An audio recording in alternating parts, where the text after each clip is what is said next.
Assalamualaikum warahmatullahi wabarakatuh semuanya. Gimana kabarnya? Oke, sebelumnya perkenalkan saya Fa'ri Salsabila. Saya mahasiswa S1 Pendidikan Kimia angkatan 2020 Universitas 11 Maret. Di sini saya ingin memenuhi tugas dari Bu Dr. Maria Ulfa MSI dalam mata kuliah Ikatan Kimia. Nah, sebelumnya di sini saya akan membahas mengenai cacat kristal. Udah pada penasaran belum nih? Oke, mari kita lihat.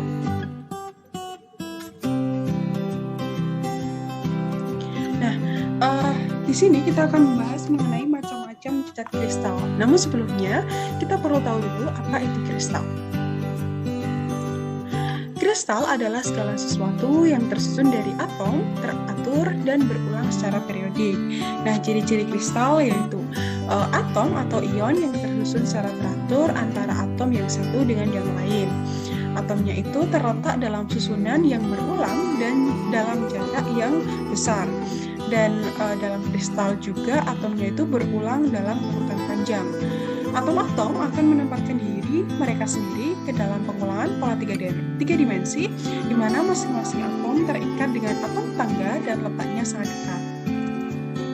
Nah, atom yang tersusun membentuk suatu kristal itu juga dapat mengalami kecacatan.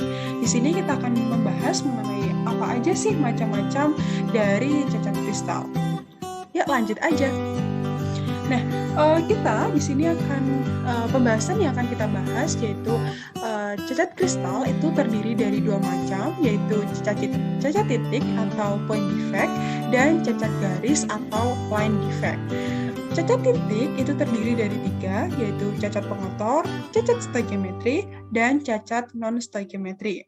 Sedangkan untuk cacat stoichiometry itu terbagi menjadi dua lagi, yaitu cacat kekosongan atau vakansi, dan cacat sisipan atau intersial.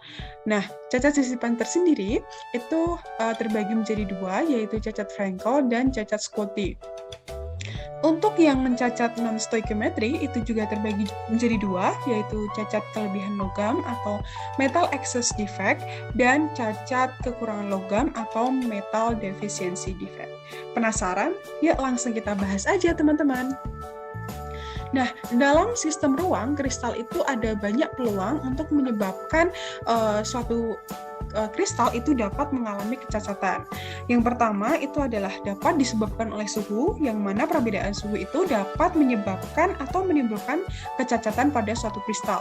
Dan yang kedua itu pada tekanan, yang mana ketika suatu kristal ditekan itu dapat juga mengalami sebuah kecacatan. Misal saja pada atom karbon, yang mana ketika karbon itu diberi tekanan, maka bisa menjadi intan, tetapi belum tentu hal tersebut dapat terjadi juga pada kristal yang lain, malah bisa menjadi kecacatan. Dan yang terakhir yaitu waktu. Di sini waktu juga dapat berpengaruh untuk menyebabkan kecacatan pada kristal. Nah, cacat kristal itu terbagi menjadi dua, yaitu cacat titik atau point defect dan cacat garis atau line defect. Cacat titik itu adalah cacat pada titik kisi atau satu atom pada suatu kristal. Jadi di sini ada titik yang mengisi suatu kristal, sehingga ini menyebabkan kerapatannya di sini lebih meningkat dan ini berarti mengalami cacat kristal.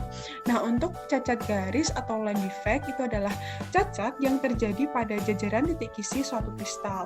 Jadi di sini bukan lagi membentuk kubus ya kristalnya, tetapi menjadi heksagonal begitu, sehingga kristal tersebut mengalami kecacatan akibat adanya garis yang membentuk atau yang masuk ke dalam suatu kristal. Nah, untuk cacat titik tersendiri itu yang pertama itu ada cacat pengotor atau impurity. Cacat pengotor atau impurity ini terjadi ketika suatu ion dalam kristal dimasuki oleh suatu ion atom asim, yang mana ini akan menyebabkan ketidakmurnian pada kristal. Contohnya saja pada NaCl, AgCl, dan lain sebagainya. Ini di sini bisa dilihat penggambaran dari suatu kristal pada kondisi awal. Di sini contohnya adalah AgCl, masih dalam susunan atom yang teratur dan berulang, namun pada saat impurity masuk, yang mana ini Mg2+ masuk ke dalam kristal, dan ini mengubah susunannya yang menyebabkan Ag+ ini keluar. Nah, setelah terjadinya cacat kristal, maka Ag+ atau kation Ag+ yang lain ini juga ada satu lagi yang keluar untuk memberikan kestabilan pada kristal tersebut. Yang mana kan kita tahu ya bahwa di sini Mg2+ ini kan memiliki muatan 2, sehingga ada perlu 2 atom Ag+ juga yang keluar agar kristal menjadi stabil, begitu teman-teman. Nah, untuk yang kedua yaitu cacat stoichiometry, yang mana cacat ini adalah tidak menyebabkan perubahan komposisi atom dalam kristal. Cacat stoichiometry ini bisa disebut sebagai cacat intrinsik atau cacat termodinamika. Dan cacat stoichiometry ini terbagi menjadi 2, yaitu cacat kekosongan atau vakansi dan cacat sisipan. Untuk cacat kekosongan atau vakansi ini terjadi pada non-ionik. Mengapa pada non-ionik? Karena kita ketahui bahwa non-ionik itu kan ikatannya lemah, sehingga dia lebih mudah untuk dimasuki atom asing, atau dia lebih mudah untuk mengalami kecacatan. Nah, ini tuh terjadi ketika ada suatu posisi kosong pada suatu kristal karena ada satu atau lebih atom penyusun yang meninggalkan kisi. Kekosongan tersebut menyebabkan penurunan kerapatan pada suatu zat padat. Nah, di sini bisa dilihat penggambarannya, yang mana di sini adalah kristal aluminium. Struktur kristal padatan aluminium sebelum kehilangan satu atom begitu.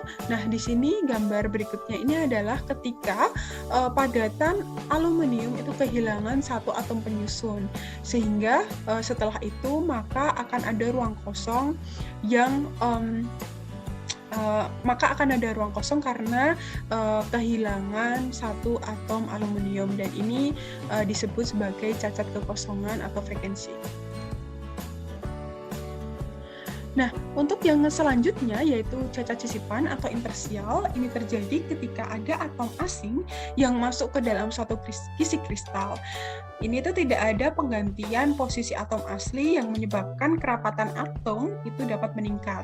Nah, ini ya teman-teman, contohnya kan atom itu kan sudah tersusun secara teratur dan berulang secara periodik, tetapi pada cacat sisipan itu ada atom-atom yang dia itu menyisip ke dalam suatu kristal sehingga menyebabkan adanya kecacatan pada kristal. Nah, cacat sisipan ini terbagi menjadi 2, yaitu cacat Frankel dan cacat Schottky.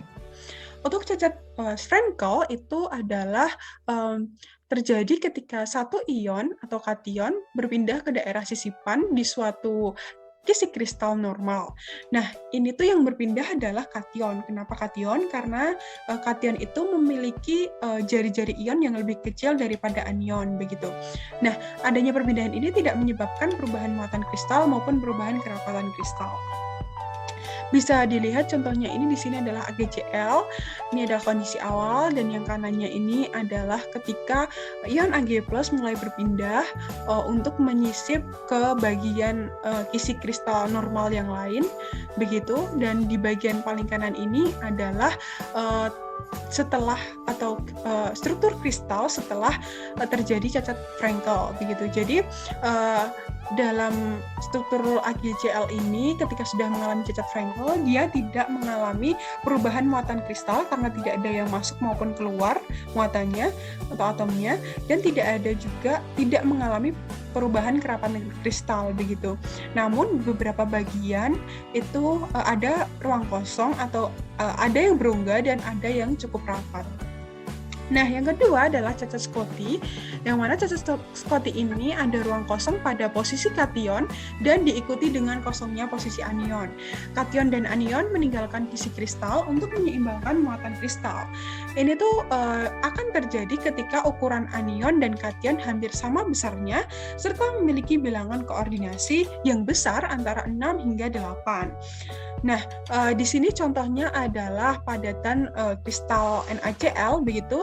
Ini bisa digambarkan NaCl pada kondisi awal sebelum mengalami cacat Schottky, dan pada kondisi kedua yaitu ada ruang kosong pada posisi kation, karena di sini kation dalam hal ini adalah Na+, ini meninggalkan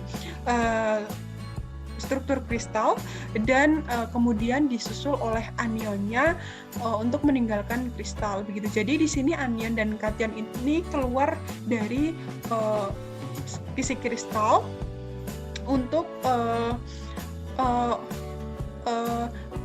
yang diawali oleh kation terlebih dahulu, kemudian baru anion untuk memberikan kestabilan pada struktur kristal tersebut.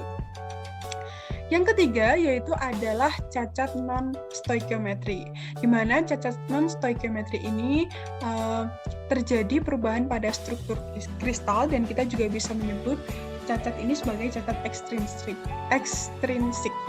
Agak susah ya teman-teman ya. Jadi cacat non-stoichiometry ini terdiri menjadi dua, yaitu cacat kelebihan logam atau metal excess defect dan cacat kekurangan logam atau metal deficiency defect. Yang pertama yaitu cacat kelebihan logam atau metal excess defect, yang mana ini disebabkan karena hilangnya anion atau kelebihan kation logam. Nah, hilangnya anion pada kisi kristal yang diisi oleh elektron tidak berpasangan untuk menyeimbangkan muatan. Elektron tidak berpasangan yang mengisi bekas posisi anion akan menjadi penghasil warna atau sering disebut sebagai F-center. Huruf F berasal dari kata dalam bahasa Jerman Farbesantes yang artinya pusat warna. Semakin banyak pusat warna akan semakin kuat intensitas warna suatu padatan. Yang contohnya adalah pada padatan kuning NaCl dan pada padatan merah jambu LiCl. Contohnya metal excess defect itu pada struktur padatan ZNO, yang mana ini cacat kelebihan logam pada senyawa atau struktur kristal ZNO terjadi karena perubahan suhu. Ketika dipanaskan, oksigen pada fisik ZNO akan lepas sehingga posisi selipan disisipi oleh Zn+. Kelebihan ion Zn+ pada kristal ZNO akan menyebabkan ZNO putih berubah menjadi ZNO kuning. Jadi penjelasannya itu teman-teman, kan kita tahu ya bahwa logam-logam tertentu kalau dipanaskan, kalau suhunya dipanaskan maka oksigennya itu akan lepas. Pada kisi ZNO ini itu kan kisinya itu kan berisi muatan Zn2+, O2-, Zn2+, O2-, dan begitu seterusnya. Nah, ketika dipanaskan, ini oksigennya akan lepas dan menjadi O2 begitu. Nah, maka ketika pelepasan ini, maka akan ada posisi yang kosong dan posisi yang kosong ini akan diisi oleh Zn+. Kenapa Zn+ bukan Zn2+? Karena Zn+ ini ukurannya lebih kecil daripada Zn2+, sehingga dia gampang untuk masuk ke dalam suatu kisi kristal atau menyelip begitu ya. Dan dengan adanya kelebihan Zn+ ini, maka akan menghasilkan warna dari ZNO yang putih menjadi ZNO yang berwarna kuning karena ada pemanasan tadi teman-teman, begitu. Nah, ini adalah contoh penggambaran dari metal excess defect, yang mana ini awalnya itu struktur kristalnya itu adalah plasmen begitu. Nah, ini itu ada anion yang melepaskan diri sehingga diisi oleh elektron tidak berpasangan. Nah, elektron tidak berpasangan ini menyebabkan adanya perubahan warna tadi, teman-teman, begitu. Untuk yang kedua, yaitu cacat kekurangan logam atau metal deficiency defect. Terjadi jika ada ion logam yang hilang dari kisi kristal, lalu muatan kristal diseimbangkan oleh ion logam lain yang memiliki muatan positif yang lebih besar. Cacat kekurangan logam hampir seluruhnya terjadi pada logam transisi yang memiliki bilangan oksidasi lebih dari 1. Jadi untuk cacat kekurangan logam itu lebih banyak terjadi pada logam transisi karena dia memiliki bilangan oksidasi yang lebih dari 1 begitu. Nah, ini adalah contoh metal deficiency defect pada padatan kristal FeO. Secara umum, FeO itu memiliki komposisi Fe banding O untuk oksigen sebesar 96 sampai 96% banding 100%. Nah, kenapa kok 93 sampai 96%? Karena komposisi FeO itu berada pada kisaran tersebut itu karena posisi Fe12 itu ada yang hilang sekitar 4-7%.